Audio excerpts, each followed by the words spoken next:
नमस्कार साथियों, और तैयारी ग्रुप परिवार में आप सभी साथियों का स्वागत करता हूं। तो साथियों, जैसा कि आप सभी को पता है, यूपी, एलटी और पीजीटी के फॉर्म फिलअप हो चुके हैं और आप सभी साथी अपनी तैयारी को बेहतर तरीके से कर रहे होंगे।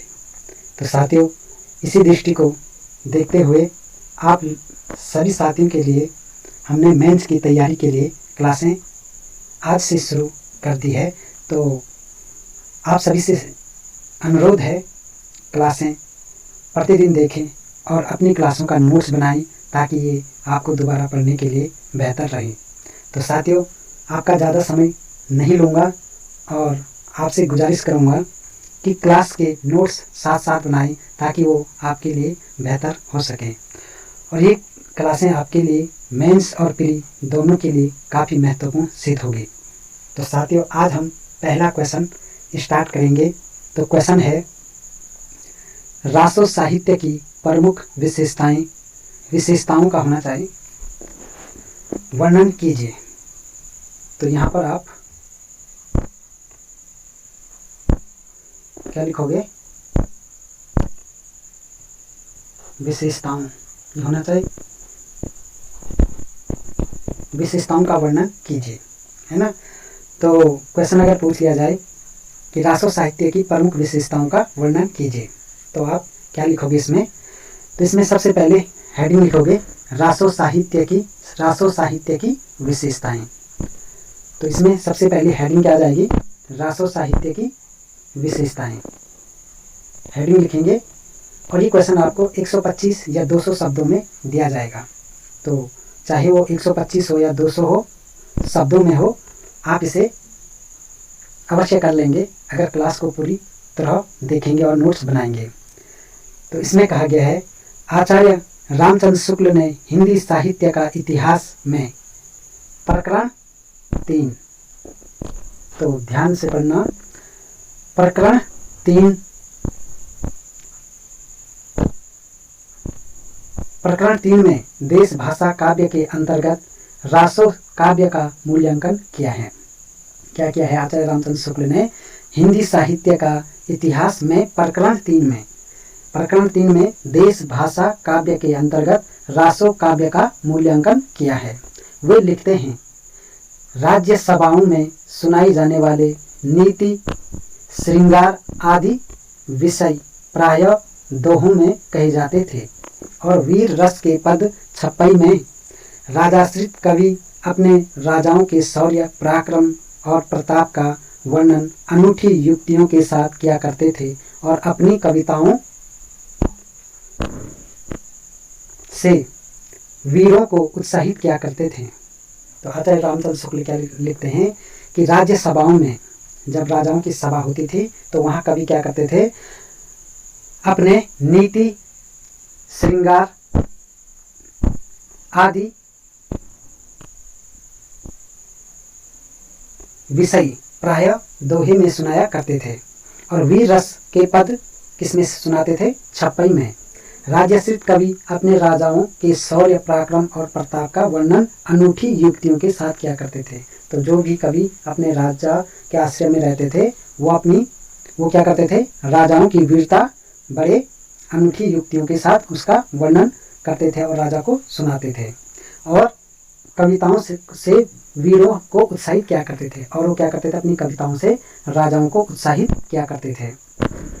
अब उसके बाद हम अगली हेडिंग क्या लिखेंगे? रासो शब्द की उत्पत्ति।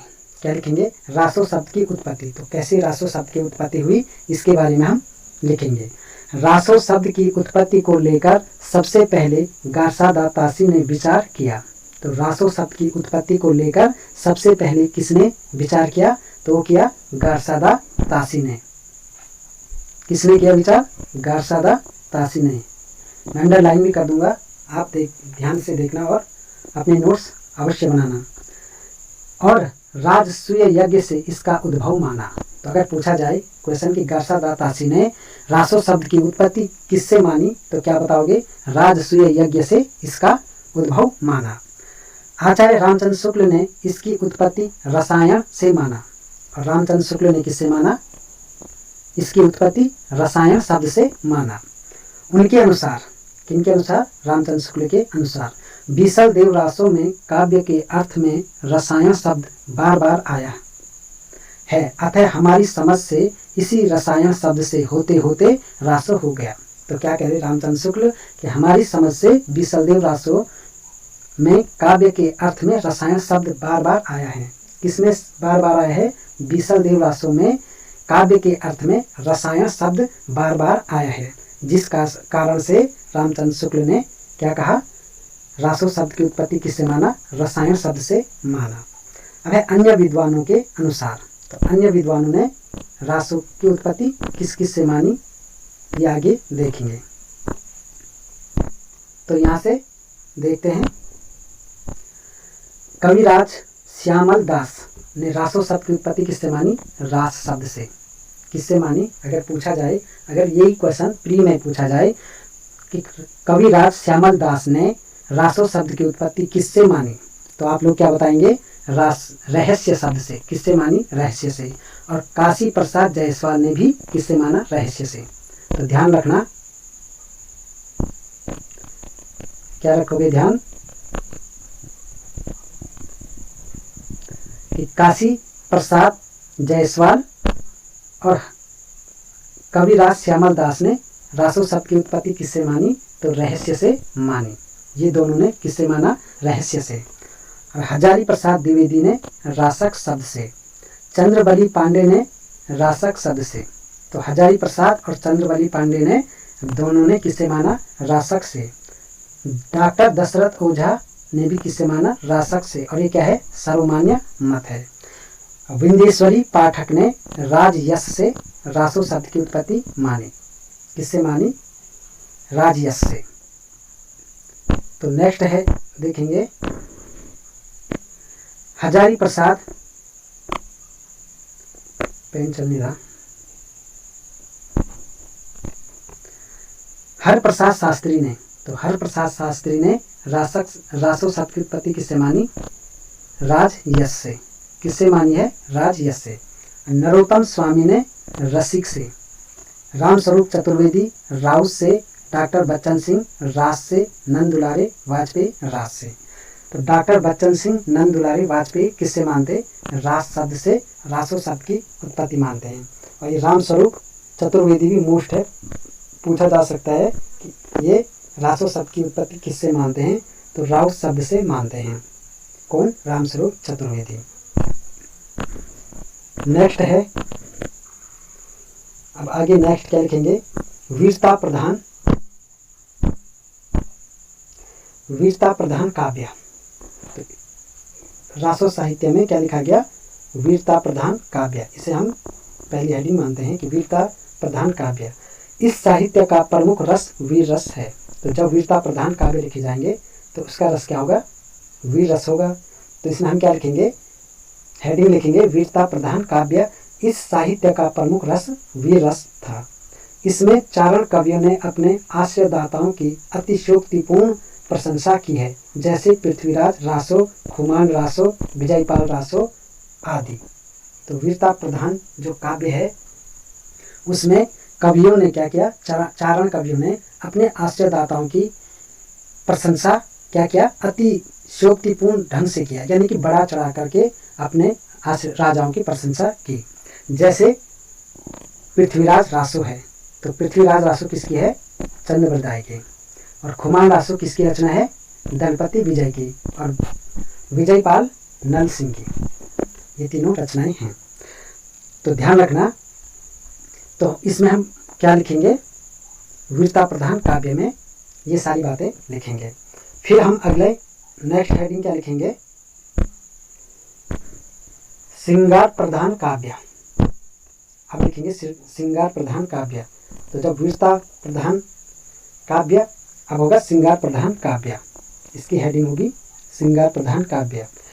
वीर रस के अलावा इस साहित्य में श्रृंगार के साथ, होना चाहिए श्रृंगार के साथ, संयोग और वियोग दोनों पक्षों का चित्रण कवियों द्वारा किया गया है। तो श्रृंगार वीर रस के साथ अलावा इस साहित्य में श्रृंगार के साथ संयोग और वियोग दोनों पक्षों का चित्रण कवियों द्वारा किया गया है।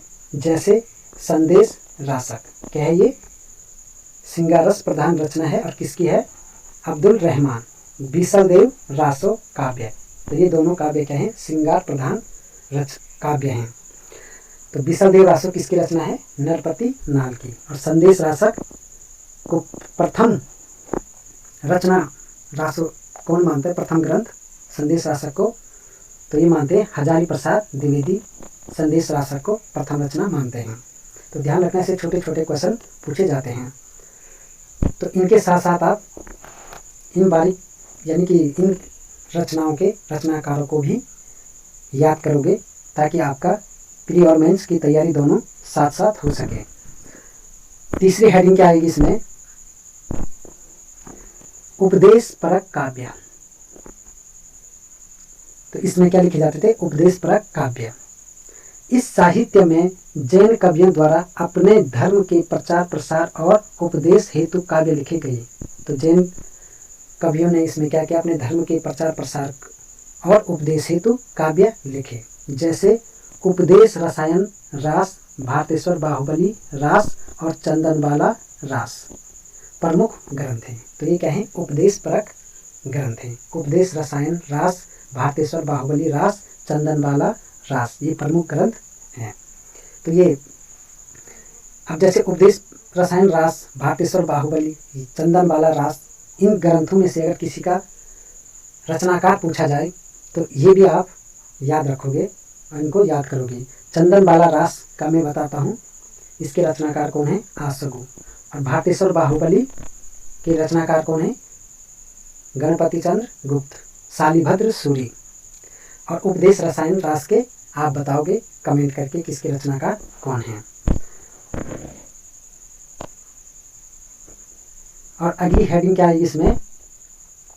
लोक गाथा के काव्य। लोक गाथा के काव्य। तो इस साहित्य में याज्ञनिक ने परमाल रासों की रचना की। किसमें की? लोक गाथा के काव्य में हेडिंग में यहाँ पर लिखोगे इस साहित्य में याज्ञनिक ने परमाल रासों की रचना की। बरसात के महीने में यह गीत पूरे उत्तर भारत में गाया जाता है। साहित्य रूप न होने पर भी जनता के कंठ से यह सुनाई पड़ता है। प्रामाणिकता पर संदेह। रासो साहित्य की प्रामाणिकता को लेकर विवाद है। तो इसके प्रामाणिकता पर भी क्या है? विवाद है। रामचंद्र शुक्ल के अनुसार इस काल की जो साहित्यिक सामग्री प्राप्त है उसमें कुछ तो असंदिग्ध है और कुछ संदिग्ध है। जैसे पृथ्वीराज रासो। तो पृथ्वीराज रासो को ये क्या मानते हैं? रामचंद्र शुक्ल जाली ग्रंथ मानते हैं, जबकि इसे हिंदी का प्रथम कवि मानते हैं पृथ्वीराज रासो को। और प्रथम रचना किसे मानते? महाकाव्य पृथ्वीराज रासो को। नेक्स्ट है भाषा। अब इसमें हम अगले हेडिंग क्या देंगे? भाषा। तो इसकी भाषा के बारे में हम कुछ शब्द लिखेंगे। तो भाषा में क्या लिखेंगे? रासो साहित्य मुक्तक और प्रबंध के रूप में लिखे गए। शुक्ल जी लिखते हैं, यदि प्रबंध परंपरा रासो के नाम से पाई जाती है, जिसे लक्ष्य करके इस काल को हमने वीर गाथा काल कहा है। क्या कहा है? कि रासो साहित्य मुक्तक और प्रबंध के रूप में लिखे गए हैं। शुक्ल जी क्या लिखते हैं? यही प्रबंध परंपरा रासो के नाम से पाई जाती है। किसके नाम से? रासो के नाम से पाई जाती है। जिसे यहाँ पर जिसे आना चाहिए, जिसे लक्ष्य करके इस काल को हमने वीर गाथा काल कहा। किसको? आदिकाल को। कुछ रासो ग्रंथ की भाषा राजस्थानी, कुछ की प्राकृताभास अपभ्रंश और कुछ की परिनिष्ठित अपभ्रंश रही है। ये कथन किसका है? रामचंद्र शुक्ल का। यह साहित्य डिंगल व पिंगल शैली में लिखा गया है। तो रासो साहित्य किस शैली में लिखा गया है? डिंगल और पिंगल शैली में। डिंगल का संबंध वीर रस प्रधान रचनाओं से है। तो डिंगल का संबंध किससे है? वीर रस प्रधान रचनाओं से है, जिसमें अपभ्रंश मिश्रित राजस्थानी भाषा का प्रयोग मिलता है। तो राजस्थानी भाषा किससे बनी है? अपभ्रंश प्लस राजस्थानी से कौन सी भाषा बनी है? डिंगल। और पिंगल का संबंध श्रृंगार प्रधान रचनाओं से है। किसका संबंध? पिंगल का संबंध श्रृंगार प्रधान रचनाओं से है, जिसमें अपभ्रंश मिश्रित ब्रज भाषा का प्रयोग मिलता है।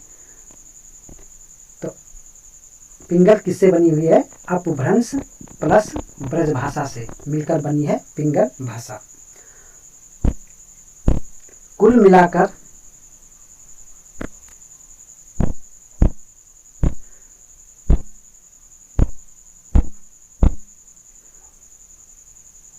मिलाकर कहा जा सकता है कि रासो साहित्य की वीर नीति श्रृंगार उपदेश परक और लोक गाथात्मक प्रवृत्ति रही है। क्या रही है? वीर नीति श्रृंगार उपदेश परक और लोक गाथात्मक प्रवृत्तियां रही है। भाषा अपभ्रंश के विकसित रूप और स्थानीय बोलियों का मिश्रण के रूप में प्रयुक्त हुई थी। डिंगल और पिंगल शैलियां रासो काव्य की विविधता और विस्तार को प्रस्तुत करती है। राजाओं एवं कवियों की संकुचित राष्ट्रीयता की भावना क्या थी? राजाओं और कवियों में क्या थी? संकुचित राष्ट्रीयता की भावना थी, और यह अपने छोटे से क्षेत्र को ही राष्ट्र समझते थे। तो ये हमने लगभग 200 से भी अधिक शब्दों में क्वेश्चन किए हैं। तो इनमें से आप कुछ छोड़ भी दें तो लगभग 200 से ऊपर ही ये शब्द हैं। तो इस प्रकार हमने पहला क्वेश्चन सॉल्व किया। तो रासो साहित्य की प्रमुख विशेषताओं का हमने क्या किया? वर्णन किया। तो याद रखें, आप इन क्वेश्चनों को अपने एक नोटबुक में तैयार करें, ताकि ये क्वेश्चन आपको दोबारा पढ़ने के लिए बेहतर होंगे और आप अपने नोट्स को दोबारा रिवीजन भी कर सकते हैं। तो साथियों, मिलते हैं अगली नेक्स्ट वीडियो में। तो देखते हैं आप कितना लाइक शेयर करते हैं क्लास को और कितने साथियों को जोड़ते हैं।